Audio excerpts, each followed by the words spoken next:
I'm Dr. Manuel Astruc. I'm a board-certified psychiatrist. I help entrepreneurs who are suffering from depression get back to being energetic, productive, and very confident.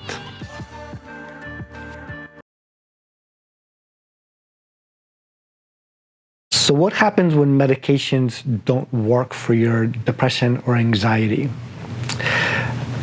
As a psychiatrist, that's my bread and butter. Most psychiatric medications are not written by mental health professionals, so psychiatrists or psychiatric nurse practitioners, psychiatric physician's assistants. Most are written by primary care doctors, pediatricians, OBGYN, and one of the big reasons that people come to see me is when what has already been tried has not worked, right? That's what I'm doing all day long in my office, is working with people who have not responded to whatever medications they've been given.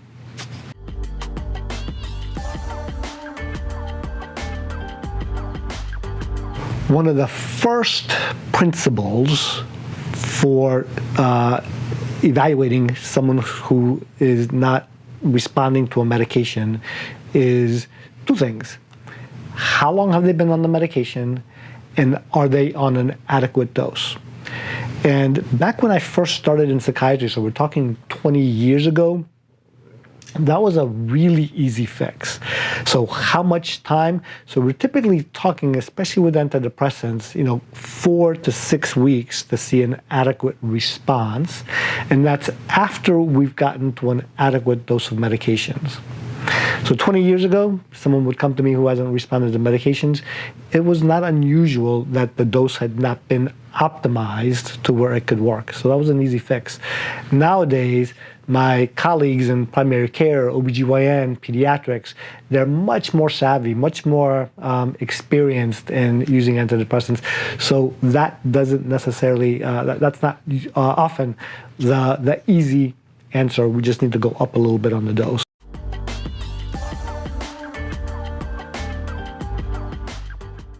As I'm treating someone with medications, adequate time, adequate dose, I like to see them every 2 to 4 weeks if they haven't responded.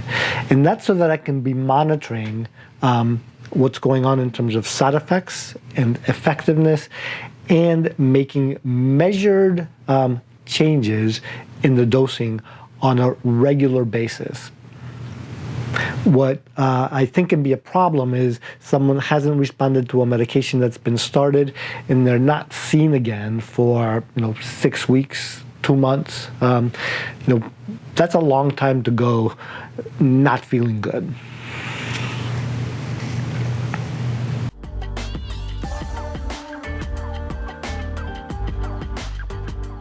We know that when someone gets started on their first antidepressant, the chances that they're going to respond are better than 50%, right? So we're talking 60, 70% chance that someone will respond to that first medication.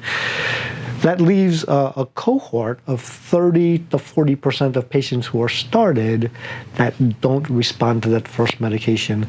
And after failure to respond to one medication, the strategy is usually pretty simple. We'll switch medications. And what do you switch to?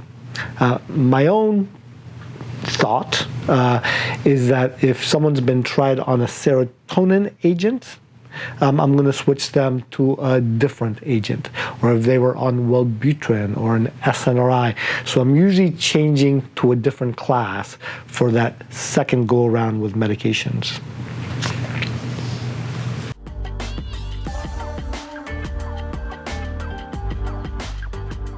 By the time someone's failed to respond to their second or third antidepressant, what we're starting to think of is how to augment, how to add something to the antidepressants. The easiest thing to add is always psychotherapy. Now, many people have a little bit of a resistance to adding psychotherapy. It takes time. Maybe they've had it before and it hasn't been effective. But psychotherapy with medications is clearly one of the most effective strategies to treat illness. By the time someone's failed 2 medicines, 3 medicines, and we're starting to think about augmenting, there's a lot of medications that can be added to augment. Depending on the antidepressant that you're on, sometimes 2 antidepressants can be effective. Some antidepressants don't play well in the sandbox, and it's hard to add another antidepressant to those antidepressants. But a very common thing that we'll see is a combination of, let's say, an SSRI or an SNRI with Wellbutrin augmentation. Wellbutrin is a second antidepressant that can be added to either one of those antidepressants. Other augmenting strategies for medications start to involve medicines that include what are called the atypical antipsychotics. And that's kind of like a freaky name for a set of medications that can be incredibly effective. Now, these medicines are best added by someone who's very experienced in using them. They have side effects that we need to be worried about. We have to be worried about dosing with them. But now we're starting to talk about multiple medications being used. And one of the complaints that I get is you're adding medications and you're not taking anything away. That's always a discussion that I have with my patients when we're adding things. We're adding, but we're not taking away. Why is that? There's good reasons why that happens. But as we're looking to change treatment because it's not working, the 3 simple things that I talk about with my patients is, we can swap something out so that you're staying on the same number of medications. We can add to what you're on, right? Or we can change doses. So those are the 3 levers that we have to pull as we're helping someone who has not responded to medications.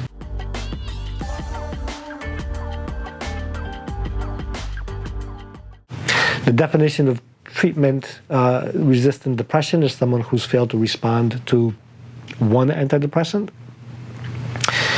There's a modality, transcranial magnetic stimulation, which is used for treatment-resistant depressions. The FDA says that it's approved after failure of 1 antidepressant. Most insurance companies at this point are saying you've got to fail 2 to 4, more commonly 4 antidepressants and a course of psychotherapy before they'll approve the use of transcranial magnetic stimulation. And in that population of folks who have failed 4 antidepressants, the chances that the next move that we make is going to help is pretty low. Like we're talking 5 to 10% that the next intervention that we make is going to be helpful. In that population, TMS can get a significant response rate in 50% or higher of those difficult to treat patients. And it can also be used, there's no reason that we can't use it earlier on in treatment. If someone is willing to pay out of pocket without using their insurance. The insurance companies will just have their own protocols for when they'll allow the use of some of these treatments.